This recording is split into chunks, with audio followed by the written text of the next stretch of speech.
Hey there, how you going? Today I wanted to talk about be, do, have. It's a concept which has been talked around for quite a while. Tony Robbins, Stephen Covey are a couple of inspiring motivators that have talked about it in their seminars and in their books. But also, I think it was Ron Hubbard that actually started talking about it in the 50s and 60s. And I believe he got it from the Vedas. So, yeah, it goes back a long way, or the principles about it go back a long way. So, what does be, do you have mean? I guess it's deeply rooted in being who you need to be now in order to do what you need to do in order to have the things that you truly want. So, and often we reverse engineer that, and the way that we've been brought up tends to be the other way around.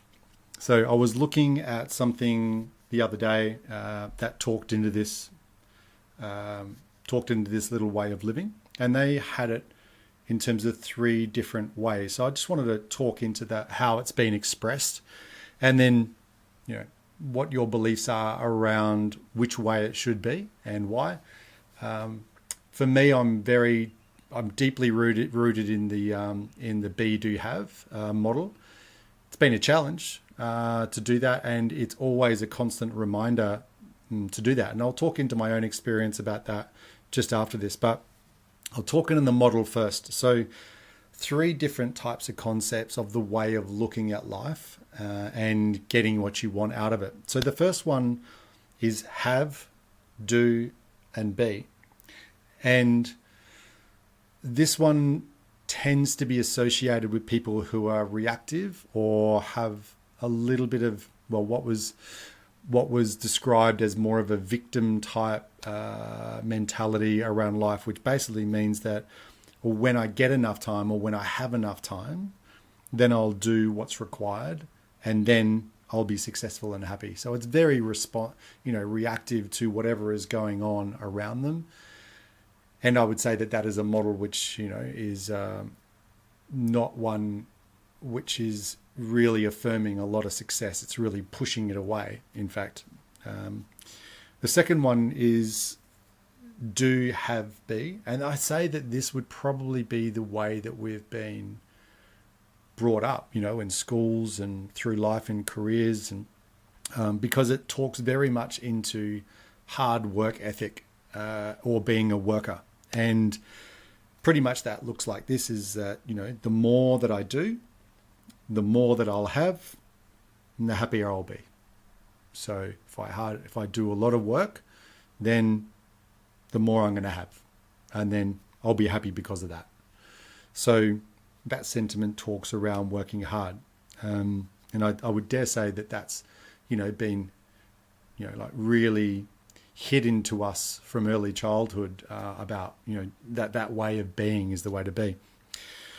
But probably, what a lot of these motivators and, Stephen Covey and Tony Robbins talk into is this success model of affirmation, but also, so being in the be, the do, the have. So who do I need to become, and what would I be doing in order to have what I want?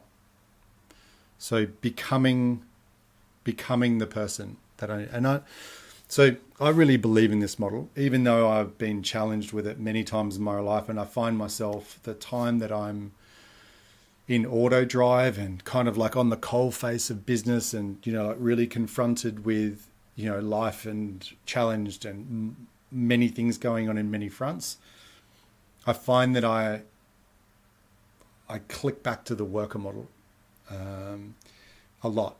That I'm on the front, what do I got to do? What do I got to do in order to get what I want? So very much focused on the do, not the be. And so it's quite interesting, because when I'm more mindful, so when I'm doing the practices like meditation and stuff, and physical exercise, and, being more conscious around nurturing myself and, doing all the good practices which make me feel good, is I fall very much more into that be, do, have model about who do I need to become in order to, have all these amazing things or that I'd like to do. So I guess before any of that occurs, you got to know what you want, right? So if you're unguided and you are just doing the do every day and just reacting to life, then none of this really matters.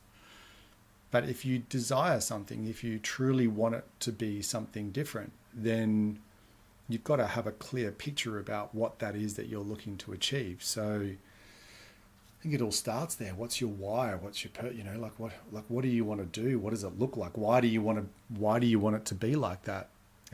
I know for me now that's very prevalent. I'm in a sort of life transition type, and this stuff is coming up for me. Like what are the things that I believe in? What are the things that make me happy? What are the things that I want to bring towards me? And really clearly picturing what that is, and then designing the life accordingly.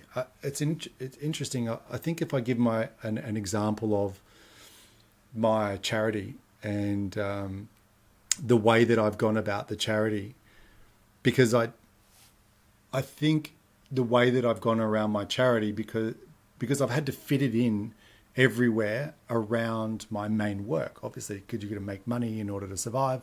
So the charity with meditationHQ community, I've had to fit it in the holes, which has created this kind of sort of I've just got to get it done type thing. And it often feels like I'm just at the coalface the entire time with it.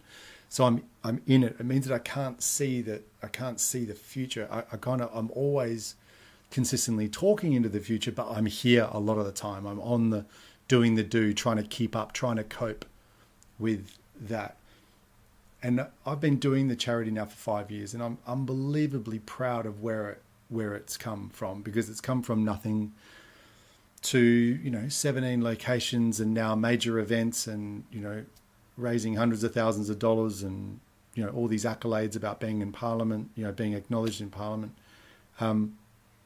and won awards and things, and that's all amazing. And if I look back, I'm really proud of that. But if I truly want it to go and be global, if I truly want it to be where I want it to be, I'm going to have to shift as the leader. I know that I'm going to need to become someone else. I can't do it. There's no way that I'm going to be able to get that charity to there if I keep on doing what I'm doing. I need to become someone different. And what is that person doing? What does that person look like? How are they leading a charity? So, if I break it down, I would have to say, well, I need to surround myself with other leaders of much larger charities and work out what they're doing and become like them. They're probably, getting a lot of coaching and a lot of, getting a lot of information and strategizing and building partnerships with people who are up here and getting grant funds and money. Whereas I'm still here, like working on the hustle, just getting it done. And that's not going to get up here. So I've definitely have to become someone different in order to get a different result. There's no two ways about it. I feel really clear that needs to happen. When the timing of that and how that happens, that's up to me right now. It's because I'm in a life architecture transition point where I get to design and choose the way and who I want to be. So that'll become a part of that life architecture for me right now. But that's an example for me of currently being in the worker second level, but needing to become something different in order to get a better outcome. What is it for you? What do you think? What's your thing? Where are you? Are you in the victim reactive type zone right now, waiting? Are you in the working on the coalface, just like working, but not really getting anywhere? Or are you truly affirming the becoming of someone and that outcome? Or haven't you really clearly defined where your outcomes want to be and what you want to achieve and who you want to become? Maybe that's the starting point. Anyway, that's your little message for today, and my message for today. I'm saying it to myself. All right. Thanks very much. Have a great day. Put any comments down in the comments if there's something there which you feel powerfully aligned with, or you want to share what your be do have is or whatever. Then that'll be great. No worries. Thanks. Bye.